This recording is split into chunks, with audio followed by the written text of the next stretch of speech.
Taslima Nasrin.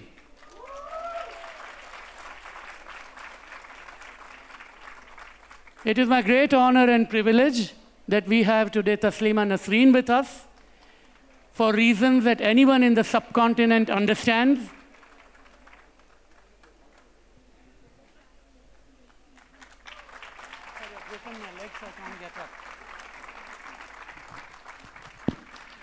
I'm not getting up only because my leg is broken, but I would. Yeah. I mean, she is a voice of freedom. She is a voice of freedom of expression, of dissent, of expressing a view very strongly. And let me read from Exile, which is her memoir, which has just been published. And this is exactly what she is and what she stands for. And we should all be grateful that there are people like her.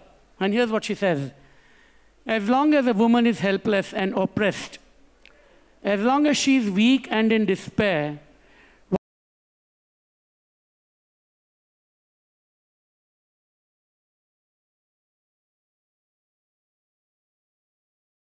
and demands that her voice be heard, the instant she breaks nonsensical taboos to claim responsibility of her own mind and body, she becomes an outcast and an object of loathing. Taslima has shown spine. She has faced loathing. She has faced physical attacks. She has lived in exile. And she's here to tell us her story.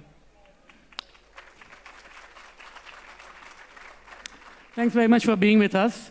My first question to you is about Dikhondito.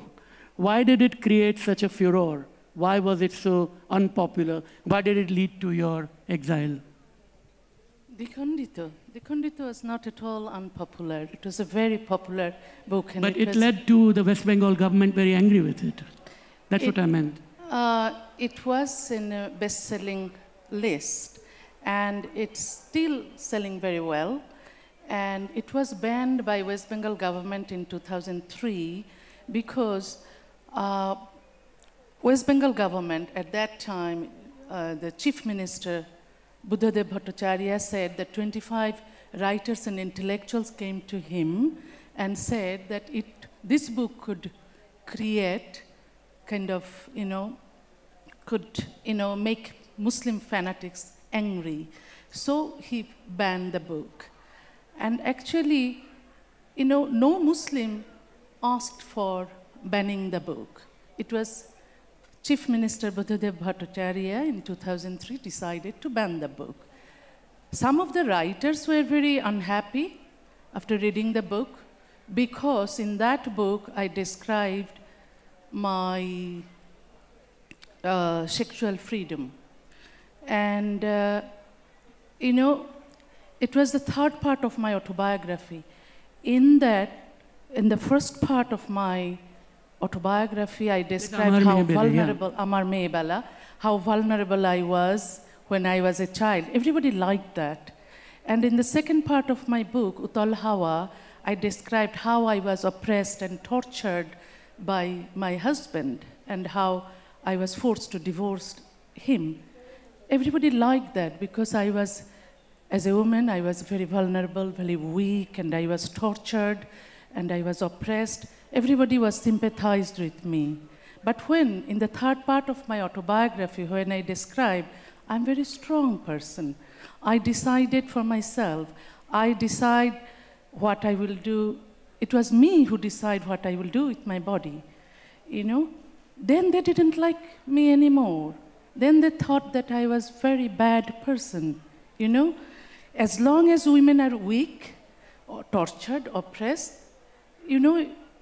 those women will get lots of sympathy, but not the strong women. Strong women, even the people, the writers and intellectuals, in Kolkata, which we call, a progressive city, writers and intellectuals asked government to ban my book only because they didn't like my ideas. And then when government decided to throw me out of Bengal, it was some writers and intellectuals also supported the idea of government. How long did this period of exile last for you? How long was this period of exile for you? Yeah, I actually was forced to leave Bangladesh in 1994. It's been 24 years that I have not been able to go back to my country.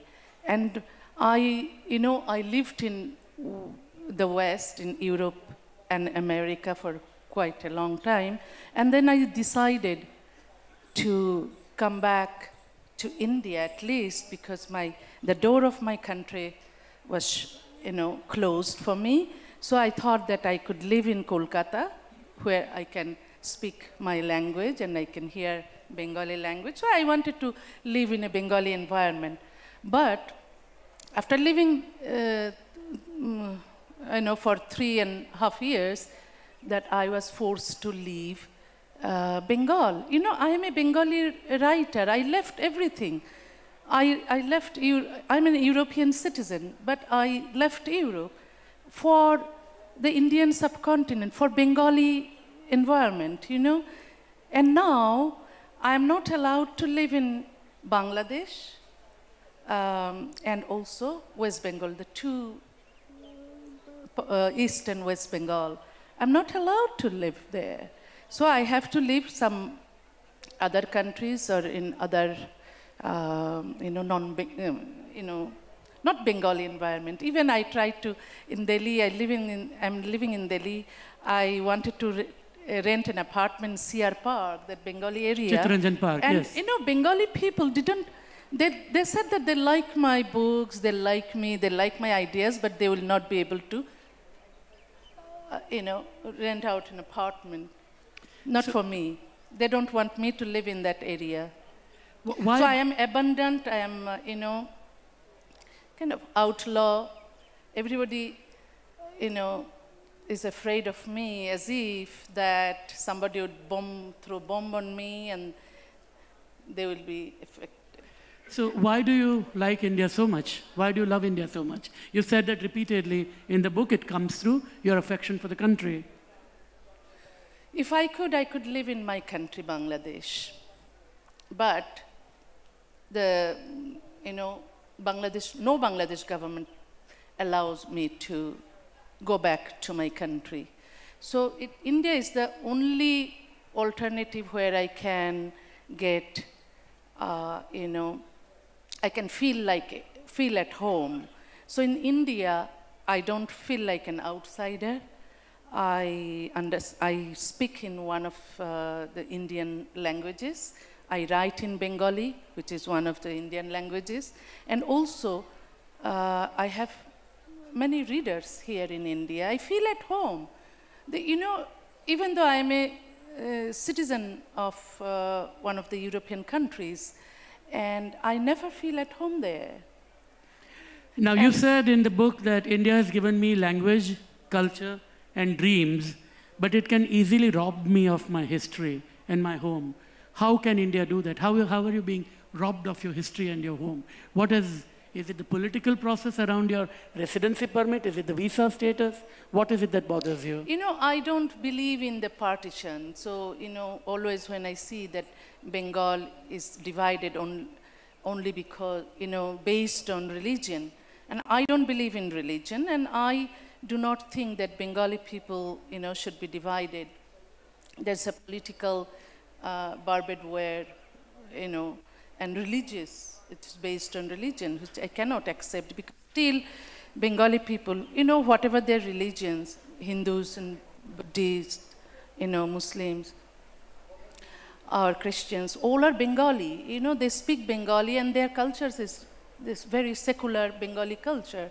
So when I was, I was forced to leave West Bengal and then I was forced to leave India in 2008.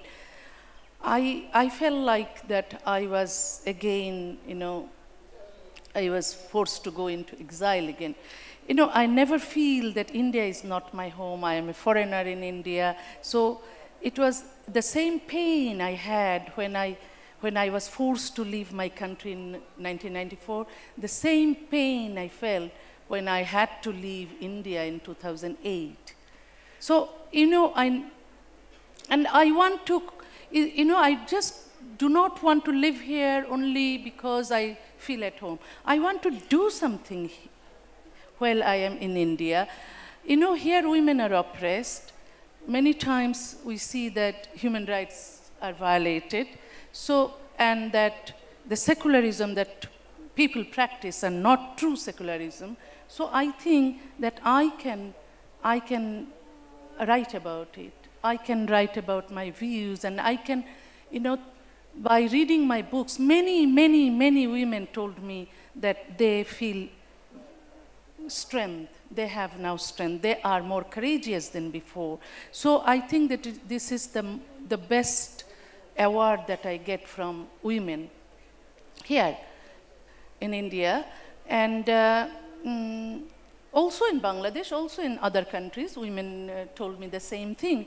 But I think that if I live in India, if I live, you know, here and nobody threw me out again, threw me out of India again, then I will really try to encourage women to fight for their rights and freedom. You said that towards the end of your book, you say that India is the safest country for an honest secular writer in the subcontinent. And the words are very instructive: honest writer and secular writer, and in the subcontinent. But, you know, for the last 2 or 3 years, people have been talking about a growing climate of intolerance in India. We've had at least three instances of writers who have been murdered. In that kind of a context, do you feel safe writing in India? Not always I feel safe, but you know, because I don't feel safe, so that I have to leave the country, I never think of that. You know, many people are intolerant. Many people, you know, when, you know, you will see that many misogynist people are here. They're intolerant towards women. And also that I have seen how many writers and secular writers are hacked to death in Bangladesh. And also there are secular people were killed here. So I think that they should be stopped. So, you know. How can we do that? How can we stop that? You know, not by killing people or not by punishing people. I think that education is very important. If we have real secular education, you know, if children learn education, you know, the real good education, and also that education about women, that women are equal human beings, then we will not see so many misogynist people out there. Women are getting raped. Women are victims of domestic violence. You know, women are victims of sex trafficking. Everything should be stopped. You know, so intolerance you see only when some secular people are getting killed. Intolerance I see everywhere. So I think that everything should be, those old intolerance should be corrected by education. You cried for a Bengal in the book again that you say has now gone. And of course, by that probably you mean the kind of Bengal of the Larun Fakir and the cinema of Satyajit Ray and the poetry of Nazrul or Tagore, in a sense. And you describe it as a land of cunning flatterers, cruel overlords, and an unconcerned multitude. And you're unsparing. You're talking about both East and West having been turned like that. And you in one of the poems, there's a long, beautiful passage of about 40 poems that you have in the middle of the book, where you talk about you want your tears to irrigate the land so that the new people may grow and life may return. What role do you see for yourself, for writers? Is it through secularism? Is it through rediscovering something of Bengali nationalism? How can that come about? No, I don't believe in nationalism. Mm-hmm. I believe in one world. And so that even though I was born in Bangladesh, I don't feel like, you know, as a foreigner in India, because I don't believe in nationalism. But I believe in humanism. I believe in rationalism, rather. I believe in rights and freedom, and one passport, one world. Now, turning, yeah, sorry, go on. Yeah, okay, yeah. One of the things you've written a bit about Bangladesh also in Exiles, and you described it as a medieval country of bigotry, extremism, and fanaticism. And you refer to the bloggers being hacked, and I know some of the bloggers who now live in exile in Norway. Yeah. Amadud Rashid Tutul, you know, the one who runs Shuddha Shore. And I've written for Shuddha Shore, I've written for Mukto Mona, and I know, and you know, people like Bonia Ahmad and others who have been fighting the brave battle there. What can people outside do to strengthen those voices? And how can the Sushil Samaj, the little that exists in Bangladesh, seize the narrative and do something to bring about a situation where these writers are able to write freely? You know, many writers, I should say they are bloggers mainly. They used to write on Facebook. And those bloggers were forced to leave Bangladesh. And I also helped some of the bloggers to leave Bangladesh. But because if they lived in Bangladesh, maybe they would have been hacked to death by now. So, but it is so difficult for them to continue their fight from outside. You know, they will continue writing in Bengali. And there's a loneliness, isn't it? Because I met a couple of them in Sweden, and they were in little villages. There's no Indian, Pakistani, or Bangladeshi nearby. The biggest capital city, whether it's Stockholm or Oslo, is several hours away. Yeah, it's a very lonely life. They have to have, you know, they have to use Facebook and Twitter to get people around. I think that they were doing, when they were living in Bangladesh, they were doing the same thing. They had contact only through internet. So they have to use internet much more now than before. Now, I have a question which is slightly broader and goes a bit beyond India, Bangladesh, and so on, which is the whole idea about the right to speak. And you're a champion, you're an icon of that, in a sense. Where do you place hate speech in that direction? Does one have untrammeled right to speak freely? Or is there something like hate speech? I believe in freedom of expression, absolute freedom of expression. I think that, you know, when I criticize religions because I believe that all religions are anti-women. So because I fight for women's rights and freedom, I have to criticize those religions which are against women. And when I criticize Hinduism, Buddhism, Christianity, Judaism, I don't face problems. But whenever I criticize Islam, then I see that Islamic fundamentalists want to kill me. If they could write, just like me, that where I am wrong, why they do not think that, why do they think that I am wrong? If they describe, then it would have been okay. But the problem is they want to kill me.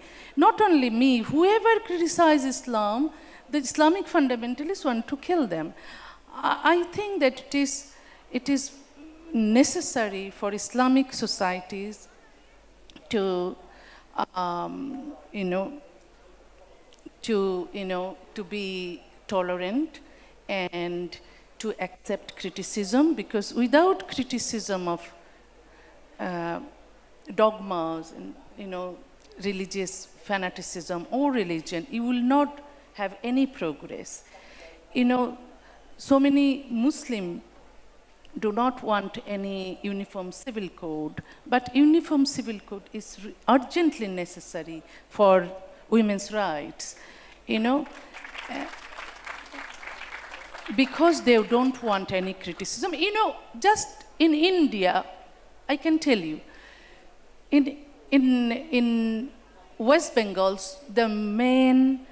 the Nurur Rahman Barkoti, who issued fatwas against me, who set price on my head, and he announced that he would give the assassin, the killers of, whoever could kill me, unlimited amount of money. And he did that in the middle of Kolkata, where, many police officers were there, and nobody touched that man for doing for announcing an illegal fatwas, which is illegal. He set price on my head.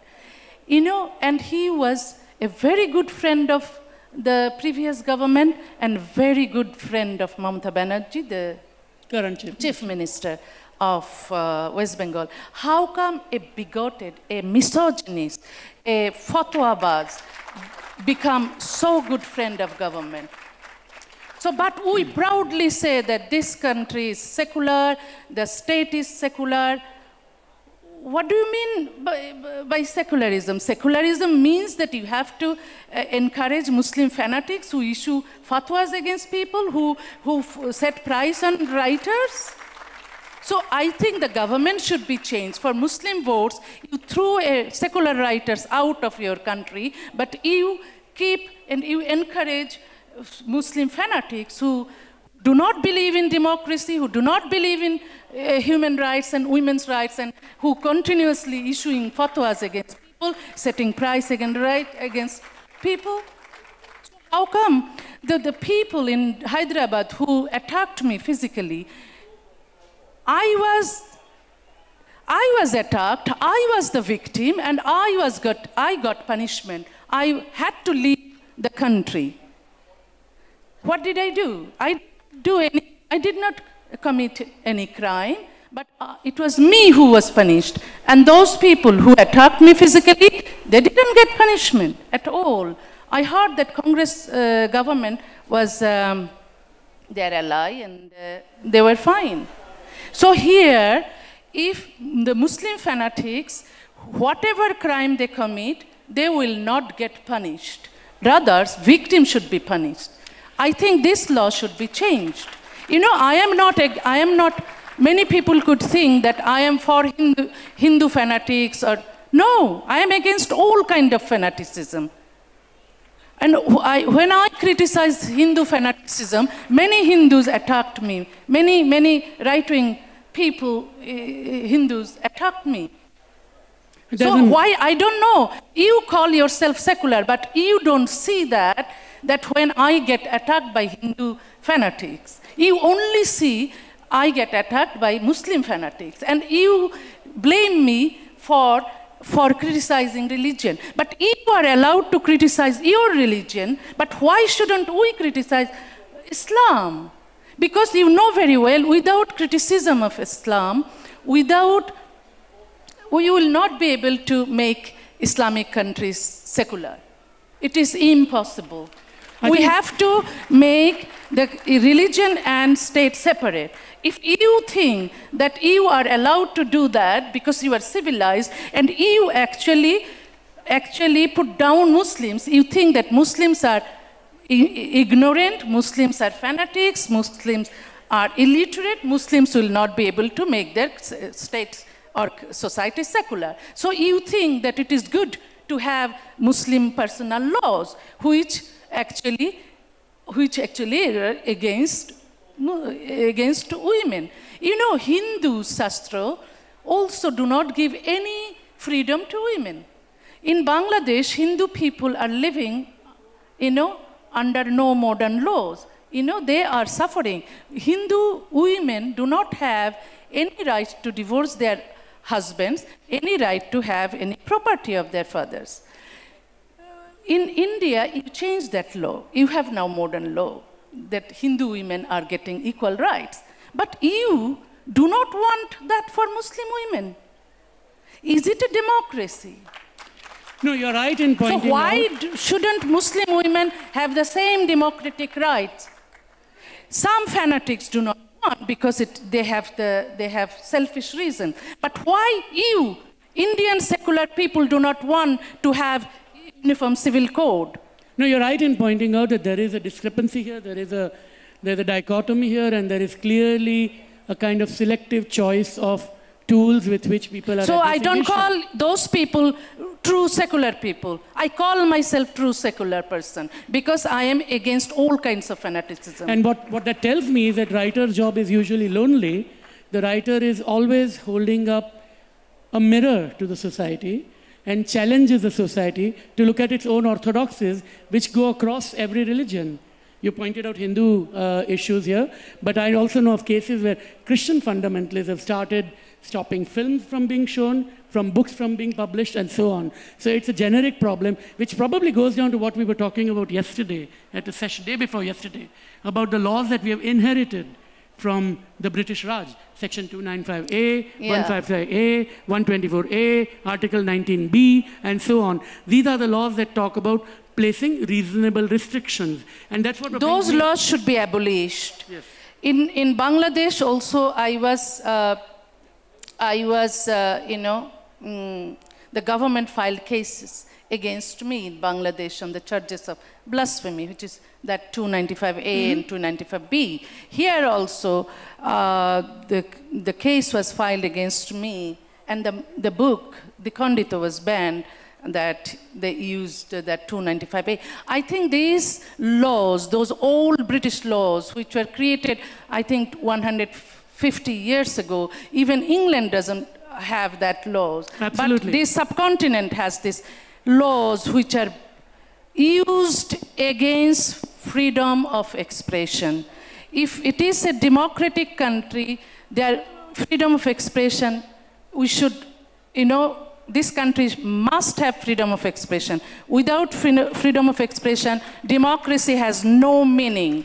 And to have freedom of expression, those two old British laws which are used against freedom of expression must be abolished. Religions are, after all, ideas, and ideas should be challenged. This is what Christopher Hitchens used to say, and he was absolutely right there. We have 3 more minutes, and I have time for 2 questions. Only 2. They have to be questions, not comments, and they have to be brief. So please, the gentleman with the beard there, and the lady there with glasses. Yeah? And please keep it brief. The gentleman with the beard here, and the lady there with glasses. Over there. Just stand up. Yeah, thanks. You have an extremist view of not believing in nationalism. How far do you believe in democratic structure of the government? Can you just repeat it? How far do you believe in the democratic? You believe in extremist view of not believing in nationalism. How far do you believe in democratic structure of a state? How far do you believe in a democratic structure of the state? I believe in democracy. I just don't believe in national boundaries, especially those boundaries if those boundaries are created based on religion. Which are the problems you think which are common in Bangladesh and India also, in fact worldwide, and which you think that should be changed? They need a change. The common problems. Yeah, common problems. There are many common problems. And of course they should be changed. Because I write about women's rights and freedom, I see that women are oppressed. Of course women are oppressed everywhere in the world, but I have seen in Bangladesh women are oppressed. Also in India women are oppressed. So women should be treated as equal human beings, and women should have really equal rights. The lady here, and if time permits, one more at the end, the gentleman there. But please, 1 sentence and very quick. Thank you. I'm Muslim. I'm from Egypt. And the issue we're talking here about, I think you've touched something important.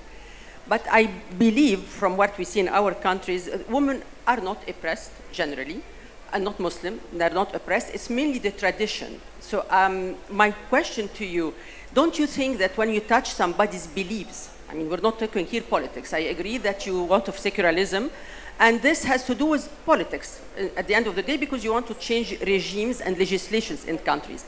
But don't you think that some of what you've been through is because we came to personal beliefs, that somebody believes in something and we are attacking? Don't you think that religion is more personal beliefs than anything else? Okay, and very quickly your question. No? Okay, let's get an answer to this. Yeah, sorry. Yeah. The question is religion about personal beliefs, and is it about and what is your view about religion? Yeah, you know,